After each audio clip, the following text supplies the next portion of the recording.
Moi c'est Gwenaël, donc je vais sur mes 32 ans après-demain. Voilà, donc je suis inscrit au concours de sous-officier de gendarmerie, inscrit sur la session de septembre et depuis je me suis inscrit dès l'ouverture en fait, dès le lendemain de l'ouverture des inscriptions.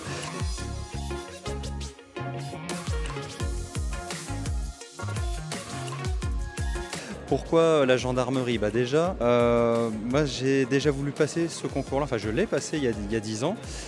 Voilà, bon, il y a 10 ans, je ne l'avais pas eu, parce que manque de préparation sérieuse. Bon, les écrits, l'oral étaient passés, mais le sport, malheureusement, ça a cassé. Et entre-temps, la vie a fait que je me suis réorienté sur autre chose, ambulancier et infirmier. Boulot que j'occupe actuellement, voilà, je suis infirmier sur Brest. Voilà, j'exerce en psychiatrie depuis 5 ans et j'ai toujours gardé en tête ce projet de gendarme qui, voilà, il m'a jamais quitté.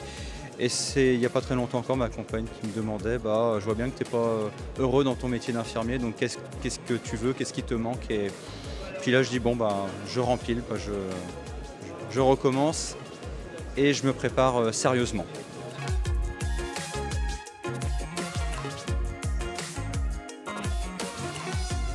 Alors la gendarmerie, parce que les valeurs militaires, déjà d'une, les valeurs fortes, l'engagement auprès de la population, et c'est l'idée de ne pas vraiment compter ses heures, quoi. C'est vivre aussi son métier comme une passion et avoir aussi ce goût de l'aventure, de la mobilité. Alors, ça peut aussi poser problème et quelques questions parfois angoissantes par rapport à la vie de couple, de famille.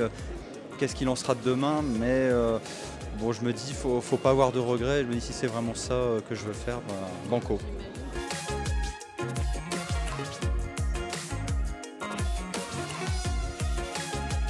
Non, ça serait gendarmerie départementale. Départementale avec l'idée d'une spécialisation en OPJ par la suite, parce que sorti de mon baccalauréat, avant de faire ces concours-là il y a 10 ans, j'ai passé 2 ans en fac de droit où j'ai eu mon DUG, donc j'ai toujours eu cette passion des métiers aussi du droit, du judiciaire.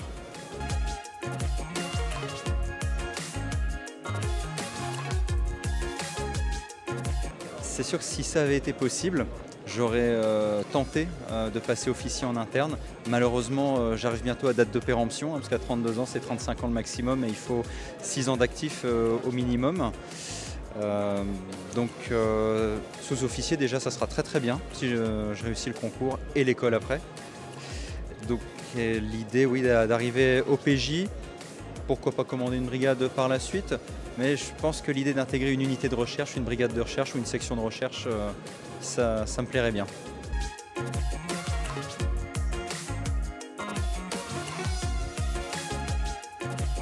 La prépa, j'en reviens un petit peu à ce que je disais tout à l'heure, le regret de ne pas m'être bien préparé il y a 10 ans.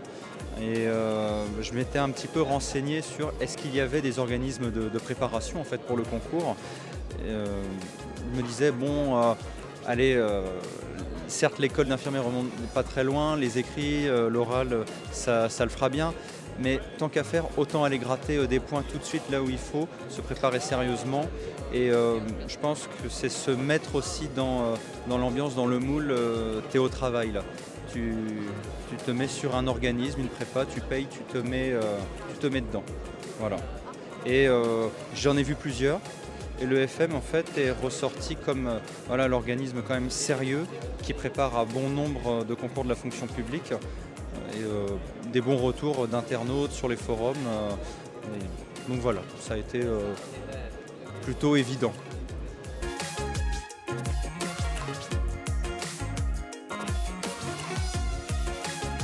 Pour l'accompagnement pédagogique, c'est vrai que pour le moment, j'ai pas trop sollicité, puisqu'étant davantage dans la préparation écrite, c'est plus du bachotage, des règles de base de la composition, du français, revenir à l'essentiel.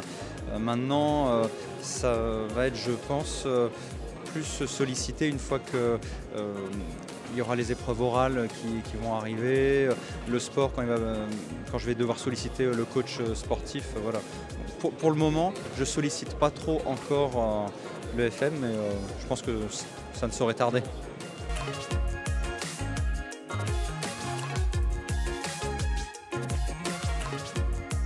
Alors, je dirais déjà l'accueil. J'ai trouvé le premier accueil téléphonique très personnalisé.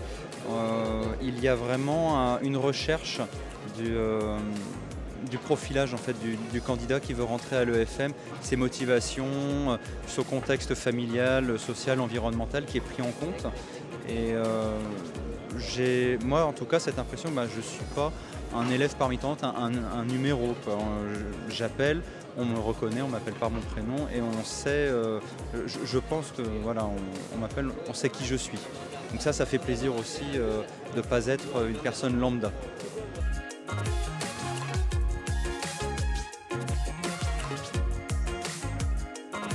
Alors le salon est très intéressant parce qu'il regroupe énormément voilà, d'innovations en termes de technologie, d'armement, de tactique militaire là-dessus, parce que c'est malheureusement les enjeux de demain, les conflits autour des nouvelles technologies. Donc c'est intéressant, c'est même important de s'y pencher quand on veut embrasser une carrière de militaire. Maintenant, j'aurais plus apprécié, oui c'est vrai, d'avoir davantage d'échanges avec des professionnels sur voilà, des ressentis, sur leur vécu, voilà, en brigade, leur parcours. Je pense que c'était pas vraiment ce qu'on pouvait le plus rencontrer sur ce salon. Néanmoins, ça a pu se faire quand même, voilà, 1 à 2 rencontres, et surtout la rencontre avec les autres élèves de l'EFM qui était voilà, super intéressante.